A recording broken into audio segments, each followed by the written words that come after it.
नमस्कार। आकाशवाणी जयपुर अजमेर से प्रस्तुत है प्रादेशिक समाचार।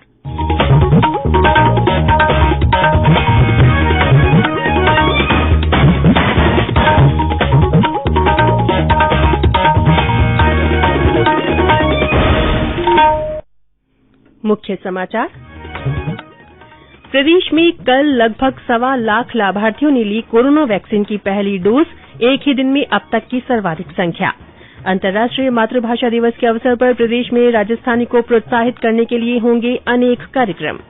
विश्व प्रसिद्ध जयपुर साहित्य मेला कल से होगा शुरू। पहली बार होगा वर्चुअल रूप से आयोजन। और अजमेर में ख्वाजा साहब के सालाना उर्स में आज मनाया जाएगा वसंतोत्सव।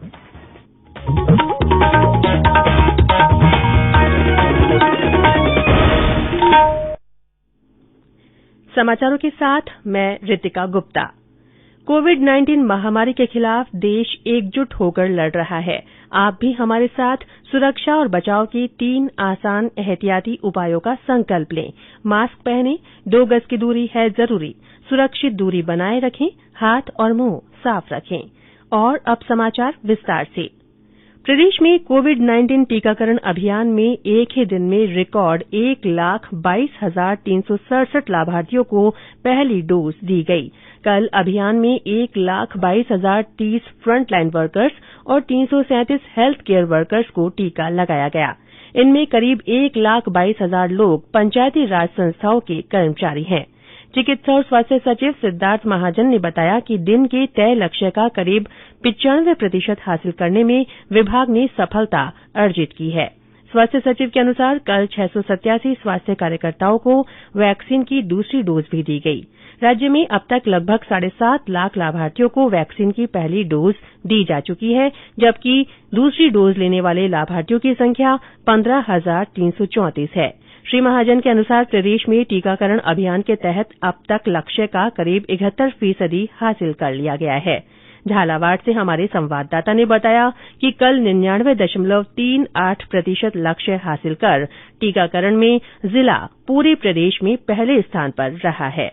इधर देश में अब तक करीब 92 लाख लोगों को कोविड के टीके लगाए जा चुके हैं। प्रदेश में कल कोरोना संक्रमण से 108 और मरीज ठीक हुए। इन्हें मिलाकर अब तक 3,15,135 लोग स्वस्थ हो चुके हैं। सक्रिय मामलों की संख्या 1,249 है। कल संक्रमण के 101 नए मामले सामने आए। 15 जिलों बारां, भरतपुर, बूंदी, चूरू, दौसा, श्रीगंगानगर, हनुमानगढ़, जालौर, झालावाड़, झुंझुनू, करौली, प्रतापगढ़, सवाईमाधोपुर, सिरोही और टोंक में कोई भी नया मामला नहीं मिला। जयपुर में 25, जोधपुर में 19, कोटा और उदयपुर में 8-8, डूंगरपुर में 7, सीकर, चित्तौड़गढ़ और राजसमंद में 5-5, बाड़मेर में 4, अलवर, भीलवाड़ा, बीकानेर, जैसलमेर, नागौर और बांसवाड़ा में 2-2 और अजमेर, पाली तथा धौलपुर में 1-1 व्यक्ति में संक्रमण की पुष्टि हुई। राज्य में कल इस बीमारी से एक व्यक्ति की मृत्यु के साथ ही मृतकों का आंकड़ा बढ़कर 2,782 हो गया है। देश के कुछ स्थानों पर कोरोना संक्रमण के बढ़ते मामलों को देखते हुए सरकार ने लोगों से सावधानी बरतने की अपील की है। आकाशवाणी से विशेष बातचीत में वरिष्ठ चिकित्सक राजेश जायसवाल ने स्कूल जाने वाले बच्चों से पूरी एहतियात बरतने को कहा है। अभी बच्चों में वैक्सीनेशन नहीं शुरुआत किया गया है, तो हम चाहेंगे कि जो बच्चे स्कूल जा रहे हैं वो निश्चित मास्क लगाएं और सोशल डिस्टेंस बनाकर रखें। वे स्कूल के टीचर को, स्कूल के प्रिंसिपल को, जितने स्टाफ और अध्यापक है वो बच्चों को अवेयर करें, उनको बतावें कि थोड़ा दूरी मेंटेन करें, मास्क लगाएं और अच्छी तरह से पढ़ाई करें। इस बस में भी जाएं तो दूरी करें। अगर कोई चीज टच कर देते हैं तो साबुन से हाथ धो लें। इधर दक्षिण अफ्रीका और ब्राजील में कोविड वायरस के नए रूपों का पता लगने के बाद नागर विमानन मंत्रालय ने भारत आने वाले अंतर्राष्ट्रीय यात्रियों के लिए नवीनतम मानक नियम जारी किए हैं, जो इस महीने की 22 तारीख की मध्य रात्रि से लागू होंगे। केंद्र सरकार की ओर से कोरोना के प्रति जागरूकता लाने के लिए जन आंदोलन चलाया जा रहा है। इसी के तहत आकाशवाणी जयपुर के समाचार बुलेटिनों में प्रसारित की जा रही विशेष श्रृंखला जनता का संदेश जनता के नाम के तहत सुनिए हमारे श्रोता का संदेश। मैं प्रेम सुख मुंडा, गांव डाडरी कला, जिला नागौर से सभी प्रदेशवासियों को अपील करता हूं कि कोरोना महामारी से घबराएं नहीं, 2 गज की दूरी बनाए रखें, हाथ मुंह बार बार धोएं, बाहर निकलते समय मास्क जरूर लगाएं, वैक्सीन आ गई है, वैक्सीन लगवाएं। जय हिंद, जय भारत। आकाशवाणी के अन्य श्रोता भी कोरोना जन जागरूकता आंदोलन से जुड़ सकते हैं। इसके लिए आपको अपना संदेश रिकॉर्ड कर या टाइप कर हमारे व्हाट्सएप नंबर 9414052368 पर भेजना है। ये समाचार आकाशवाणी जयपुर अजमेर से प्रसारित किए जा रहे हैं। समाचार अभी और भी हैं, उससे पहले ये संदेश। चलो मिलकर एक शुरुआत करें, चलो एक फैसला आज करें, मास्क नहीं तो टोकेंगे, कोरोना को रोकेंगे, चलो एक इरादा करते हैं, चलो कुछ वादा करते हैं, मास्क नहीं तो टोकेंगे, कोरोना को रोकेंगे। प्रादेशिक समाचारों में एक बार फिर से आपका स्वागत है। 21 फरवरी को अंतर्राष्ट्रीय मातृभाषा दिवस के अवसर पर राज्य के सभी वित्त पोषित और निजी महाविद्यालयों तथा सरकारी महाविद्यालयों में राजस्थानी को प्रोत्साहित करने के लिए विभिन्न कार्यक्रम होंगे। उच्च शिक्षा मंत्री भंवर सिंह भाटी ने बताया कि इस दौरान राजस्थानी में वाद विवाद परिचर्चाएं, निबंध और भाषण प्रतियोगिताएं आयोजित होंगी।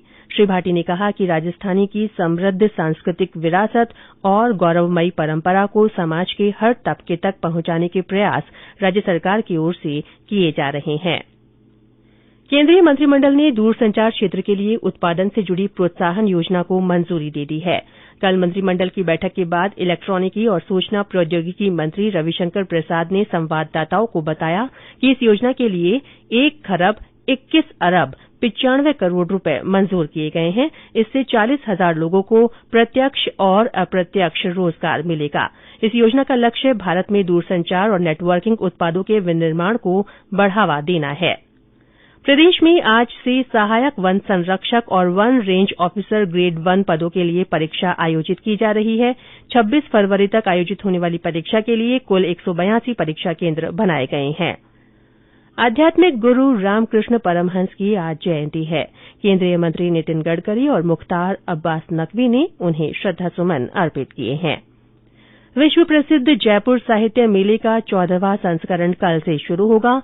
पहली बार वर्चुअल रूप से आयोजित हो रहे उत्सव में देश विदेश के साहित्य जगत और अन्य क्षेत्रों की जानी मानी हस्तियां शामिल होंगी। ये आयोजन 28 फरवरी तक चलेगा। अजमेर में चल रहे ख्वाजा मोइनुद्दीन हसन चिश्ती के सालाना उर्स में आज बसंत उत्सव होगा। बसंत की रस्म अदा की जाएगी। कल जुम्मे की नमाज होगी। हमारे अजमेर संवाददाता ने बताया कि ख्वाजा साहब की मजार पर आज रक्षा मंत्री राजनाथ सिंह और कांग्रेस की राष्ट्रीय अध्यक्ष सोनिया गांधी की ओर से चादर पेश होगी। अजमेर में चल रहे सूफी संत ख्वाजा मोइनुद्दीन हसन चिश्ती के 809वें उर्स के अवसर पर आज केंद्रीय मंत्री राजनाथ सिंह एवं कांग्रेस अध्यक्ष सोनिया गांधी की चादर पेश की जाएगी। इस बीच दरगाह में आज बसंत उत्सव मनाया जाएगा और दरगाह के शाही कव्वाल ख्वाजा साहब की मजार पर अमीर खुसरो के कलाम पेश करते हुए बसंत पेश करेंगे। परंपरा के अनुसार बसंत पंचमी की ईद या 2 दिन बाद मजार पर बसंत पेश किया जाता है। उर्स में कुल की रस्म एवं जुम्मे की नमाज कर अदा की जाएगी। इसमें शामिल होने के लिए जायरीन की आवक बढ़ने लगी है। कुल की रस्म के साथ ही उर्स का औपचारिक रूप से समापन हो जाएगा। ओम माथुर, आकाशवाणी समाचार, अजमेर। राज्यपाल कलराज मिश्र की ओर से भी आज राज्यपाल के सचिव चादर पेश करेंगे। प्रधानमंत्री नरेंद्र मोदी इस महीने की 28 तारीख को आकाशवाणी से मन की बात कार्यक्रम में अपने विचार साझा करेंगे। ये इस कार्यक्रम की 74वीं कड़ी होगी। एक ट्वीट में श्री मोदी ने लोगों से इसके लिए प्रेरक घटनाक्रमों को साझा करने का आग्रह किया है। प्रदेश में न्यूनतम तापमान बढ़ने से सर्दी का असर कम होता जा रहा है। वहीं अधिकतम तापमान बढ़ने से गर्मी का थोड़ा एहसास भी होने लगा है। मौसम विभाग के निदेशक डॉ राधेश्याम शर्मा ने बताया कि आने वाले दिनों में मौसम शुष्क रहने का अनुमान है। और अंत में मुख्य समाचार एक बार फिर। प्रदेश में कल लगभग 1.25 लाख लाभार्थियों ने कोरोना वैक्सीन की पहली डोज ली। ये एक ही दिन में अब तक की सर्वाधिक संख्या है। अंतर्राष्ट्रीय मातृभाषा दिवस के अवसर पर प्रदेश में राजस्थानी को प्रोत्साहित करने के लिए अनेक कार्यक्रम होंगे। विश्व प्रसिद्ध जयपुर साहित्य मेला कल से शुरू होगा। पहली बार वर्चुअल रूप से आयोजन होगा। और अजमेर में ख्वाजा साहब के सालाना उर्स में आज वसंतोत्सव मनाया जाएगा। इसी के साथ प्रादेशिक समाचार बुलेटिन समाप्त हुआ। हमारा अगला बुलेटिन हिन्दी में दोपहर 12:30 बजे प्रसारित होगा। नमस्कार।